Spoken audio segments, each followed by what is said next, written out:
जय हिंद। फिर हम आ गए हैं डे 6 की वीडियो लेकर। इस वीडियो में हम सीखेंगे नियमित और अनियमित क्रियाएं, रेगुलर और इरेगुलर क्रियाएं। ये बहुत ज़रूरी है। अगर आपको अंग्रेजी सीखनी है तो इनको ध्यान रखना बहुत ही ज़रूरी है। तो आज की वीडियो में हम सीखेंगे 51 इरेगुलर वर्ब्स। इनको किस तरीके से और कैसे इस्तेमाल करते हैं, इसको हम आज के वीडियो में देखते हैं। अगर अभी तक आपने इस चैनल के पहले वीडियो नहीं देखे हैं तो आप एक बार उनको देख लीजिए और फिर आप कमेंट कीजिए कि ये तरीके जो आप देख रहे हैं वो अच्छे हैं या नहीं। मैंने टेंस के बारे में बहुत लोगों को बताया है। आप खुद भी चेक कर सकते हैं टेंस कितना मुश्किल है। मेरे वीडियोस देखने के बाद आपको टेंस को याद करने में, समझने में बहुत आसानी होगी। तो चलते हैं डे 6 के वीडियो में। अगर आपको मेरा चैनल ये तरीके अच्छे लगते हैं तो ज़्यादा से ज़्यादा इसको शेयर कीजिए, सब्सक्राइब कीजिए, ज़्यादा से ज़्यादा लोगों को बताइए जिनको इंग्लिश की दिक्कत आ रही है। तो चलते हैं यहाँ पर। आज डे 6 में हम क्या सीखते हैं। डे 6 में पार्ट 1 में क्रियाएं हैं, तो हम आज 51 वर्ब्स के बारे में देखते हैं। देखिए, जब भी आप किताबों में पढ़ते हैं या आप सीखने जाते हैं तो आपको दिया होता है टेंस, और टेंस के या कोई भी आप वाक्य बनाते हैं तो आपको बताया जाता है कि वर्ब का first form, second form, ING form या एस फॉर्म या थर्ड फॉर्म कैसे लगेगा, क्योंकि बिना उसके आप वाक्य बनाने के लिए इनकी बहुत ज़्यादा जरूरत होती है।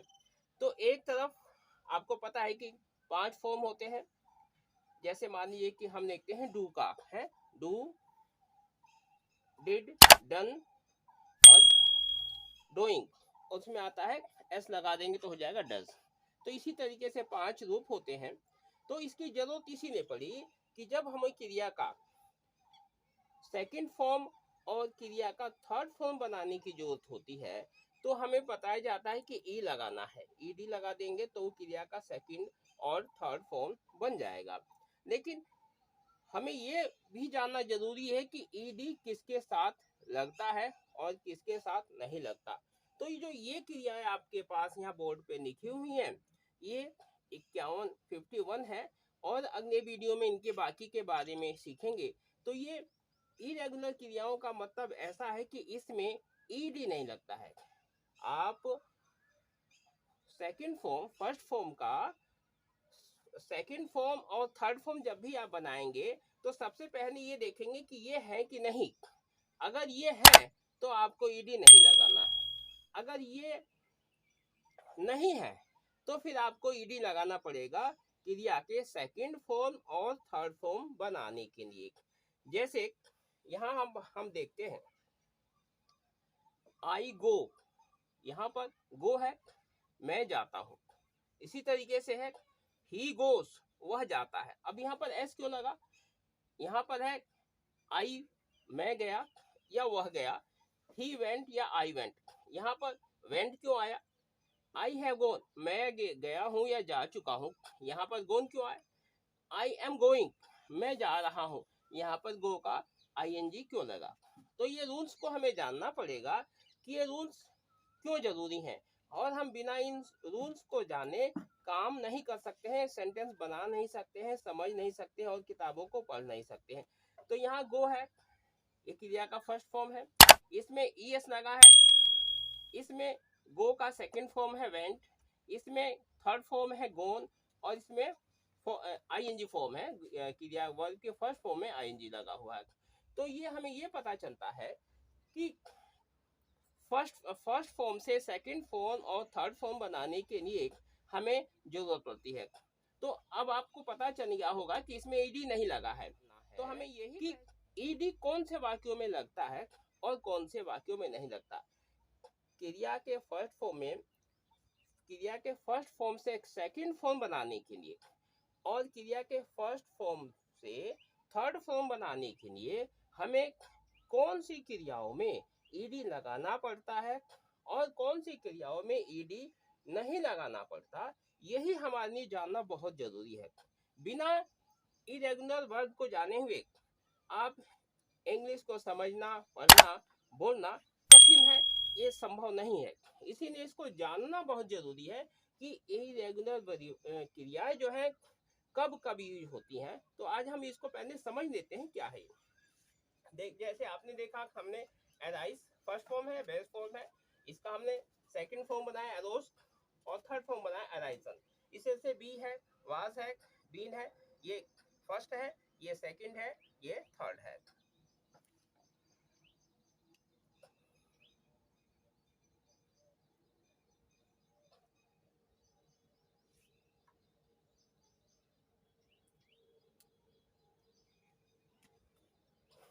तो यहाँ पर जैसे देखा आपने वियर, बोर, फ्लोन, ये तरीके से फर्स्ट फॉर्म है, ये फर्स्ट फॉर्म है, ये सेकंड फॉर्म है, ये थर्ड फॉर्म है, ये फर्स्ट फॉर्म है, ये सेकंड फॉर्म है, ये थर्ड फॉर्म है। इसी तरीके से ये फर्स्ट फॉर्म है, ये सेकंड फॉर्म है और ये थर्ड फॉर्म है। तो इसको हमें जानना इसीलिए जरूरी है कि इनको छोड़कर हमें जो बाकी आएंगे उनमें ईडी लगाना है क्रिया का सेकंड फॉर्म बनाने के लिए और थर्ड फॉर्म बनाने के लिए। इसके अलावा अभी और एक दो वीडियो में ये पूरे होंगे। तो अभी फिलहाल हम 51 के बारे में बात करते हैं। अगर ये शब्द आप कहीं आता है तो सबसे पहले आपको ये देख लेना है कि ये है कि नहीं। अगर ये है किताब में या आपको कोई बोलना है या कोई वाक्य आपको लिखना है तो इनमें ईडी नहीं लगेगा। अगर ये आपने चेक कर लिया कि हाँ ये वाले वाक्य नहीं है, तब आपको क्रिया के फर्स्ट फॉर्म से सेकंड फॉर्म और थर्ड फॉर्म बनाने के लिए आपको ईडी की जरूरत होगी। तो आपने इसको समझ लिया। चलिए अब हम इसको देखते हैं उदाहरणों के द्वारा, ये और आसानी से हमारी समझ में आए।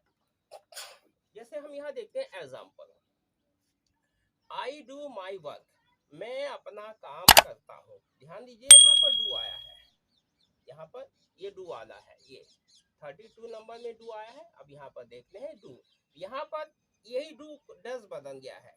ध्यान दीजिए वही डू है, ये एस फॉर्म में आ गया डू में। उसके बाद यही डू यहाँ पर ये डिड हो गया है। यहाँ पर देखिए डिड दिया हुआ है, ये क्रिया का सेकंड फॉर्म है, डू का सेकंड फॉर्म। तो यहाँ पर ये यही डिड जो है डन हो गया है। तो यहाँ पर हम देखते हैं जैसे आई डू माई वर्क, मैं अपना काम करता हूँ। ही डज हिज वर्क, वह अपना काम करता है। अब एक वचन की वजह से ऐसा आया है, डू का डज हो गया है। फिर आई डिड माई वर्क, मैंने अपना काम किया, यही डू का सेकंड फॉर्म हो गया। ध्यान दीजिएगा कि इनमें बना रहे तो इसके अंदर है, इन सारे अंदर जो वर्ड आएगा उसमें ईडी नहीं लगेगा। आपको सिर्फ इतना ही समझना है कि जो ऐसे वर्ड हैं अगर ये आ जाते हैं तो आपको उनमें ईडी नहीं लगाना है। यही रेगुलर और इरेगुलर वर्ब की पहचान है। अगर इसके अलावा कोई वर्ड है तो आपको उसमें क्रिया का सेकंड रूप फर्स्ट से सेकंड और थर्ड बनाने के लिए ईडी की जरूरत पड़ती है। अब यहाँ देखते हैं I have done my work, मैंने अपना काम कर लिया है, यही डन है। देखिए इसी आईएनजी फॉर्म में बनाएंगे तो आई डूइंग माई वर्क है, मैं अपना काम कर रहा हूँ। तो ये हो गया डू, डज, डिड और डन। अब इसको दूसरे को भी देख लेते हैं कि हमें पता चल। जैसे आई आस्क है, अब हमने इसमें देखा कि हाँ यार इसमें आस्क है कि नहीं। हमने देखा कि इसमें आस्क नहीं है, तो हम समझ गए कि अब आस्क वाले से दूसरा फॉर्म बनाने के लिए और सेकंड और थर्ड फॉर्म बनाने के लिए ईडी की जरूरत पड़ेगी। तो जैसे मैं पूछता हूँ आई आस्क, सी आस्क, अभी पता चल गया कि ये एस फॉर्म है तो आस्क में एस लगा। इसी तरीके से बोलते हैं आई आस्केड, मैंने पूछा, आई आस्क मैंने पूछा, तो आस्क में ईडी लगा है क्योंकि इसके अंदर नहीं है, इरेगुलर वर्ब के अंदर ये नहीं आता है, ये आता है रेगुलर वर्ब के लिए, तो हमने इसमें ईडी लगा दिया। इसी तरीके से है क्रिया के थर्ड फॉर्म बनाने के लिए आई हैव आस्क्ड, तो ये था मैंने पूछा है, इसमें भी आस्क है, इसमें भी ईडी लग गया। हम इससे ये समझते हैं कि जब हम टेंस पढ़ते हैं तो हमें बताया जाता है कि सेकंड फॉर्म, जैसे सेकंड फॉर्म लगती है, सेकंड फॉर्म जब भी हम टेंस पढ़ेंगे तो हमें बताया जाएगा कि सेकंड फॉर्म आएगी या थर्ड फॉर्म आएगी। तो जब थर्ड फॉर्म वाले जो स्ट्रक्चर है, जो टेंस है, जैसे है हो गया, हैज हो गया, हैड हो गया, इनमें थर्ड फॉर्म आती है तो इसमें ये थर्ड फॉर्म होगी। और अगर ये सब नहीं है, हैव, हैज, हैड, ये नहीं है तो ये क्रिया का सेकंड फॉर्म बन जाता है। तो हम यहाँ देखते हैं, फिर आई एम आस्किंग, अब आस्क में आईएनजी लग रहा है, आई एम आस्किंग। तो कहने का मतलब है जो ये है, ये रेगुलर वर्ब है, इसमें ईडी लगता है, और क्योंकि ये इसके अंदर नहीं है इसीलिए इसमें ईडी लगता है। अगर ऐसे वर्ड हैं जो इसके अंदर हैं, तो सबसे महत्वपूर्ण बात ये आपको यही समझना है कि इरेगुलर वर्ब्स के अंदर ईडी नहीं लगता है। तो आपको ये ध्यान देना है कि जब भी ये वर्ड है तो सबसे पहले आपको इसमें देखना है, ये देखने के बाद आपको तब लगाना है कि हाँ भाई इसमें नहीं है, तो अब जो है अब आपको ईडी लगा देना है, और ये शब्द है तो आपको ईडी नहीं लगाना है। तो हम आज के इस वीडियो में डे 6 में पार्ट 1 में 51 इरेगुलर वर्ब्स के बारे में समझ लें। इसमें से हम कुछ एग्जाम्पल आपको दे रहे हैं। जैसे आपने ये देखा डू वाला, डू वहां अपने रूपों में आ गया है, डू, डज, डिड, डन और डूइंग। इसी तरीके से ये पता चल गया कि इसके अंदर है, इसमें नहीं आ रहा। अब आपने यहाँ भी देखा आस में, इसका मतलब ये रेगुलर वर्ब है, इसके अंदर नहीं आ रहा, तो इसमें ईडी लगेगी। आगे देखते हैं, हम यहाँ देखते हैं, जैसे यहाँ भी हमने देखा आई गो, मैं जाता हूँ, गो है, ये बेस फॉर्म है, फर्स्ट फॉर्म है। अब इसी का बना दिया ही गोस, वह जाता है, गो में ईएस लग गया, एस फॉर्म हो गया। इसी तरह आई वेंट या ही वेंट, मैं गया या वह गया। अब इसमें क्रिया का सेकंड फॉर्म है, हमने यहाँ देख लिया वेंट को, यहाँ देख लेते हैं गो वाले को।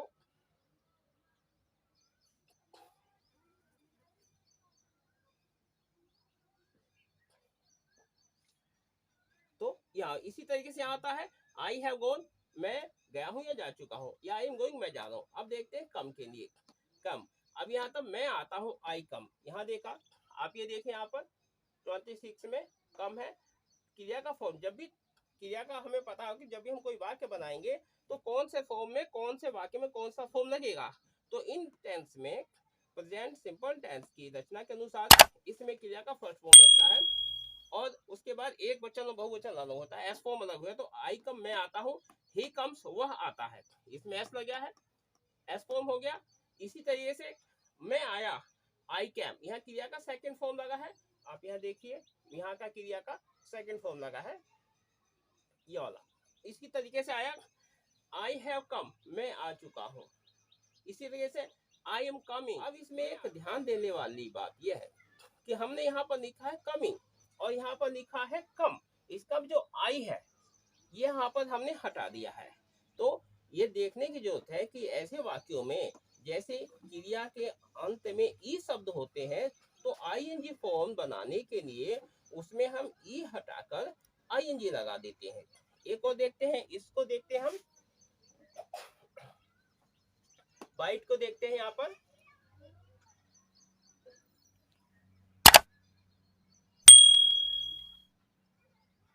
यहाँ पर है, ये बाइट है, यहाँ बाइट के भी आखिर में ई आ रहा है। यहाँ पर देखते हैं ही इज बाइटिंग, वह मुझे काट रहा है, तो बाइट में यहाँ पर ई हटा के हमने एनजी लगा है। इसी तरीके से है ड्राइव, यहाँ पर ड्राइव में भी देख लेते हैं, ये वाला है 36 में ड्राइव है। यहाँ पर देखते हैं आई एम ड्राइविंग, तो आई हटा के हमने एनजी लगाया है, तो मैं गाड़ी चला रहा हूँ। ऐसे ऐसे जैसे ही स्ट्रक्चर आएंगे उसको क्या हटाना है, कुछ क्रियाओं के में हटाकर कुछ शब्द जोड़े जाते हैं, तो आगे हम आने वाले वीडियो में उनके बारे में और अच्छे से समझेंगे। तो मेन आपको ध्यान रखना क्या है, आपको सिर्फ इतना ध्यान रखना है कि जो इरेगुलर वर्ब्स होती हैं उनमें ईडी नहीं लगता है, समझ रहे हैं आप।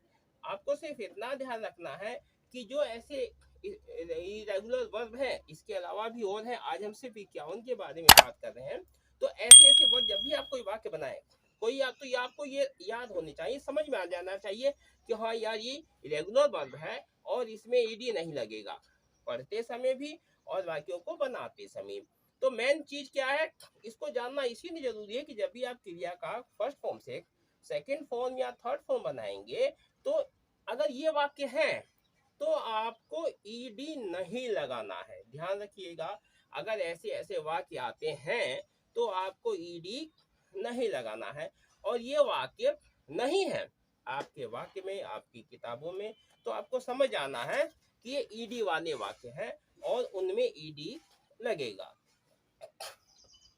तो इस वीडियो में हमने डे 6 के पार्ट 1 में 51 इरेगुलर वर्ब के बारे में जाना, समझा और इसको हम ज़्यादा से ज़्यादा प्रैक्टिस करेंगे और आने वाले वीडियो में इनके जो बाकी जो इरेगुलर वर्ब्स हैं उनके बारे में जानेंगे। तो मुझे उम्मीद है कि इसको आपने अच्छे से समझा होगा कि इरेगुलर वर्ब्स क्या है, इसका कैसे यूज़ होता है, कैसे इस्तेमाल होता है। तो ज़्यादा से ज़्यादा अगर आपको वीडियो पसंद आता है तो शेयर कीजिए, सब्सक्राइब कीजिए, लोगों को बताइए। तो जल्दी ही मैं मिलता हूँ डे 6 पार्ट 2 के वीडियो में, और इसको आगे से देखते हैं। जय हिंद।